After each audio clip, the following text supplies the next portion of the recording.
నమస్కారం గురుజీ. శ్రీమాత్రే నమః. గురుజీ, మే మాసంలో మీనరాశి వారికి జాతకరీత్యా చూసుకున్నా లేదా నవగ్రహాల రీత్యా చూసుకున్నా వారి యొక్క స్థితిగతులు ఏ విధంగా ఉంటున్నాయి గురుజీ? మీన రాశి వారికమ్మ రాశిలో ఆల్రెడీ రాహు సంచరిస్తున్నాడు. సో ఇమాజినేషన్ పెంచుతూ ఉంటాడు. అంటే ఏదైనా జరిగిపోతుందేమో, ఇదేదో విపత్తు రాబోతుందేమో, అమ్మో నేను జాగ్రత్త పడాలి, ఇట్లాంటి ఇమాజినేషన్స్ ఇల్యూషన్స్లో ఉంచుతూ ఉంటుంది. కాబట్టి ఏంటంటే ఇది ఫస్ట్ తొలగించుకోవాలి అంటే దుమ్ దుర్గాయ నమః, ఓం దుమ్ దుర్గాయ నమః అనే నామస్మరణ ఎక్కువగా చేస్తుండాలి. ఓం దుమ్ దుర్గాయ నమః. అలాగే సుబ్రహ్మణ్యేశ్వర స్వామి ఆరాధన, ఇవి మంచి ఫలితాలు ఇస్తుంది. కాకపోతే రాహు ఎప్పుడైతే రాశిలో ఉన్నాడో కొంచెం జల ప్రదేశాలకు వెళ్ళేటప్పుడు వీళ్ళు జాగ్రత్తగా ఉండాలి. ఇది మెయిన్గా గుర్తుపెట్టుకోవాలి.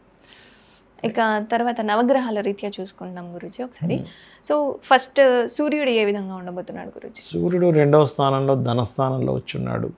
సో ధనం అనేటువంటిది గవర్నమెంట్ రిలేటెడ్గా వచ్చే యోగాన్ని ఫస్ట్ 2 వీక్స్ చూపిస్తున్నాడు. అంటే గవర్నమెంట్ జాబ్స్ కోసం ట్రై చేసేవారు ఈ ఫస్ట్ 2 వీక్స్ ప్లాన్ చేసుకోవచ్చు. లేదా ఆరోగ్యపరంగా ఆరోగ్యాన్ని ఇచ్చే ఏదైనా కానీ, అది ఫుడ్ కావచ్చు, యోగాసనాలు కావచ్చు, జిమ్ కావచ్చు, ఏదైనా వీటి మూలంగా ఫస్ట్ 2 వీక్స్ ధన యోగం ఇస్తున్నాడు.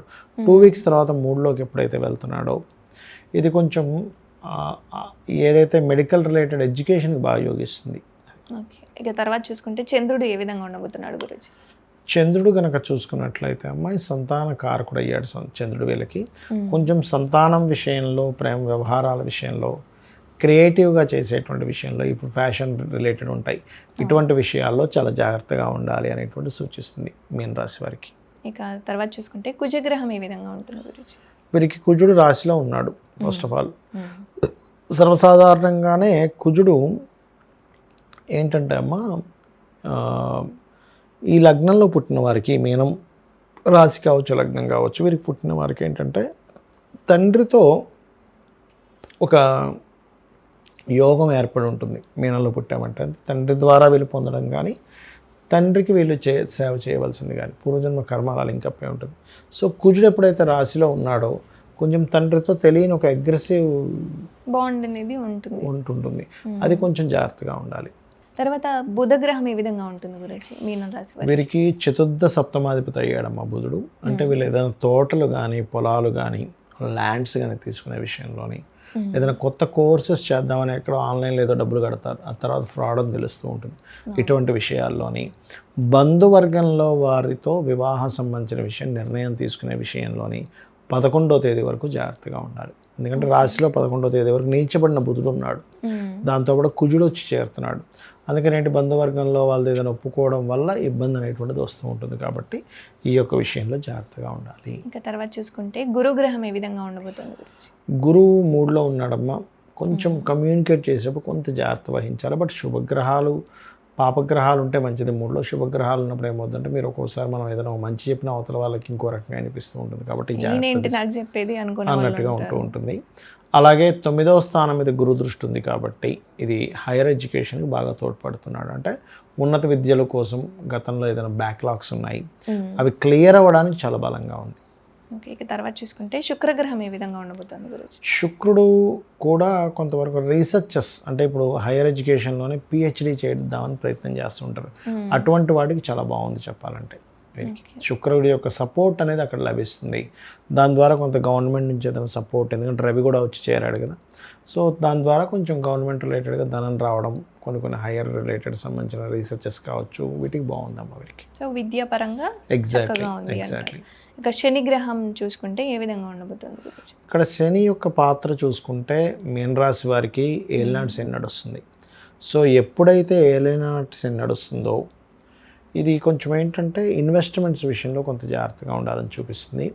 కాకపోతే వీళ్ళకి విదేశాలకు వెళ్ళేటువంటి విషయంలో కొంచెం స్లో అవుతూ ఉంటాయి పనులు, అదొకటి చూసుకోవాలి. కొంచెం నువ్వులు దానంగా ఇవ్వడము, వారాహి అష్టోత్తరం చదువుకోవడము, అదేవిధంగా తండ్రి గారికి ఆస్తికి సంబంధించినటువంటిది ఏదైతే ఉందో కొన్ని పనులు లేట్ అవుతూ ఉంటాయి, నువ్వులు దానంగా ఇవ్వడం ఇవి చేస్తూ ఉంటే కొంచెం మూమెంట్ అనేది ఫాస్ట్గా ఉంటుంది. ఇక తర్వాత చూసుకుంటే రాహుకేతువుల విషయానికి వస్తే వారి యొక్క స్థితిగతులు ఏ విధంగా ఉండబోతున్నాయి? ఈ మే మాసం అనే కాకుండా ఇంకొక సంవత్సరం నెల వరకు కూడా రాహుకేతువులు లగ్న సప్తమంలోనే ఉంటారమ్మా. అంటే రాశిలో రాహు, సప్తమంలో కేతువు, మీన రాశి వారికి. అందుకని ఏంటంటే ఈ రాశిలో ఉండే రాహు, సప్తమంలో ఉండే కేతు పర్టికులర్గా పార్ట్నర్షిప్స్ ఒకటి, వివాహ జీవిత భాగస్వామి అంటే జీవిత భాగస్వామిని ఎంపిక చేసుకునే విషయంలో ఒకటి, వివాహం చేసుకునే విషయంలో ఒకటి, సామాజికంగా మాట్లాడేటువంటి విషయాల్లో ఒక్కోసారి మనం యూట్యూబ్లోనో ఏ స్టేజ్ మీద మాట్లాడేటప్పుడు చాలా కేర్గా ఉండాలి. అలాగే జీవిత భాగస్వామి యొక్క హెల్త్ విషయంలో కూడా కొంత జాగ్రత్తలు తీసుకోవాలి. చిన్న చిన్న స్కిన్ రిలేటెడ్ ఇష్యూస్ కానీ ఇట్లాంటివి వస్తూ ఉంటాయి. Because of Mercury is the కారక్ ఆఫ్ స్కిన్, మెర్కురీ సన్ వీళ్ళంతా కూడా. కాబట్టి ఈ విషయంలో జాగ్రత్తగా ఉంటూ కొంచెం ముఖ్యంగా పార్ట్నర్స్ని ఎంపిక చేసుకునే విషయంలో జాగ్రత్త వహిస్తే అన్ని విధాలా బాగుంటుంది. గురుజీ, సాధారణంగా జాతక రీత్యా అంటే వాళ్ళకి జాతకం తెలిసిన వాళ్ళు ఉంటారు కాబట్టి వాళ్ళకి ఏ విధంగా ఉంటుందని ఇప్పటివరకు చెప్పుకున్నాం. కానీ చాలా మందికి వాళ్ళ జాతకం ఏంటి అంటే రాశి ఏంటి అనేది తెలియదు. అలాంటి వాళ్ళు ఏం చేయాలి గురుజీ? అంటే వాళ్ళకి జన్మజాతకం ఉండదు కొంతమందికి, అంటే వాళ్ళకి లగ్నం తెలియదు, రాశి తెలియదు. అలాంటి వారు ఏంటంటే సింపుల్గా ఇప్పుడు వాళ్ళు ఏదైనా ఒక ప్రయత్నం చేస్తున్నారు, ప్రమోషన్ కోసం ప్రయత్నం చేస్తున్నారు, సూర్య నమస్కారాలు చేసుకుంటే వాళ్ళ ప్రయత్నం సక్సెస్ అవుతుంది. అంటే జాతకం తెలియదు కదా, అట్లా మానసికంగా ఎక్కువ ఇబ్బంది అవుతున్నారు, వాళ్ళు మెడిటేషన్ చేస్తూ ఉండాలి. గొడవలు ఎక్కువగా అవుతున్నాయి, సుబ్రహ్మణ్యేశ్వర స్వామి అష్టకం చేసుకుంటూ ఉండాలి. బిజినెస్లో రాణించట్లేదు, విష్ణు సహస్రనామాలు చేసుకుంటూ ఉండాలి. లేదా ఎప్పుడు ఏదో ఒక బాధ, పెయిన్ ఉంటుంది కొంతమందికి. అలాంటి వారు ఓం మధుసూదనాయ నమః అనే మంత్రం చేసుకుంటూ ఉండాలి. లేదా ఒక్కోసారి శని యొక్క స్థితి సరిగ్గా లేకపోతే వాళ్ళకి తెలియదు కదా, కాకపోతే వాళ్ళ జాతకంలో బాలేడు, అప్పుడు జాబ్ పరంగా ఇబ్బంది పడుతూ ఉన్నప్పుడు ఏం చేయాలి అంటే ఓం మాణిక్య మకుటాకార జానుద్వయ విరాజితాయే నమః, జాబ్ గ్రోత్ ఉంటుంది. లేదా ఓం శ్రీమాత శ్రీ మహారాజ్ని శ్రీమత్ సింహాసనేశ్వరి. లేదా వాళ్ళ జన్మజాతకంలో ఒక్కోసారి శుక్ర స్థితి సరిగ్గా లేకపోతే ఫైనాన్షియల్ గ్రోత్ రాదు, బట్ జాతకం తెలియదు, ఏం చేయాలో అర్థం కాదు. అలాంటప్పుడు ఓం సంపత్కరీ సమారూఢ సింధుర వ్రజ సేవితాయే నమః. లేదా అప్పులు ఉన్నాయండి, బుధుడు పాడైపోయాడు, ఓం అపర్ణాయే నమః. ఇట్లా ఏంటంటే ఒక్కొక్క దానికి ఒక్కొక్కటి చేసుకుంటూ వెళ్తూ ఉండడం ద్వారా మీకు క్లియర్ అవుతుంది. అయితే ఇక్కడ ఒకటే గుర్తుపెట్టుకోండి, ఫిక్స్ అవ్వాలి ఫస్ట్ మైండ్లో. ఏమని ఫిక్స్ అవ్వాలి? నా జాతకం ఎలాగున్నా సరే ఈ విశ్వాన్ని నడిపించేది అమ్మవారు, ఈశ్వరుడు, కాబట్టి నేను వాళ్ళని నమ్ముకున్నా, నాకు అన్నీ సక్సెస్ అవుతాయి అని ఫిక్స్ అయ్యి ఆ మంత్రం రెగ్యులర్గా రోజు 40 మినిట్స్ చేసుకుంటూ వెళ్ళిపోవాలి. అయితే ఇక్కడ కొన్ని మనం ఇప్పుడు గోచార ఫలితాలు ఏదైతే చెప్పుకున్నామో దీనికంటే ముఖ్యంగా మన personal chart is most important. అందులో ఉండే లగ్నము, ధనస్థానము, సోదర స్థానము ఏ డైరెక్షన్లో ఉంటే బాగుంటుంది, సంతానం ఎలా చేస్తే అభివృద్ధి ఉంటుంది, వివాహ సమయాలు కానీ, ఉద్యోగం కానీ, ఇక్కడ చేయాలా, విదేశాల్లో చేయాలా, అదేవిధంగా ఇన్వెస్ట్మెంట్స్ ఎప్పుడు చేయాలి, ఇవన్నీ మీ పర్సనల్ చార్ట్లో ఉంటాయి.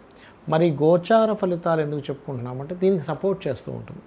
ఈ రకంగా ఇప్పుడుండే గోచారం ఏ గ్రహం ఎలా ఉంది, ఇప్పుడు మీరు ఇందాక అడిగారు, సరే ఇప్పుడు సన్ ఎలా ఉన్నాడు, మూన్ ఎలా ఉన్నాడు, మార్స్ ఎలా ఉన్నాడు, అవి ఎంతవరకు సపోర్ట్ చేస్తున్నాయి చూసుకొని మన ప్రయత్నం మనం చేయాలి. దాన్ని ఆటోమేటిక్గా బాగుంటుంది. దీంతోపాటు ఒకటే గుర్తుపెట్టుకోవాలి, అమ్మని నమ్ముకున్న వాడికి అన్నానికి ఎలా లోటు ఉండదో అమ్మవారిని నమ్ముకున్న వాడికి దేనికి లోటు ఉండదు. ఇది గుర్తుపెట్టుకోవాలి. అది నవగ్రహాల రీత్యా ప్రతి ఒక్కటి విడమర్చి మరీ చెప్పారు గురించి, చాలా చక్కగా. ధన్యవాదాలు. శ్రీమాత్రే నమః.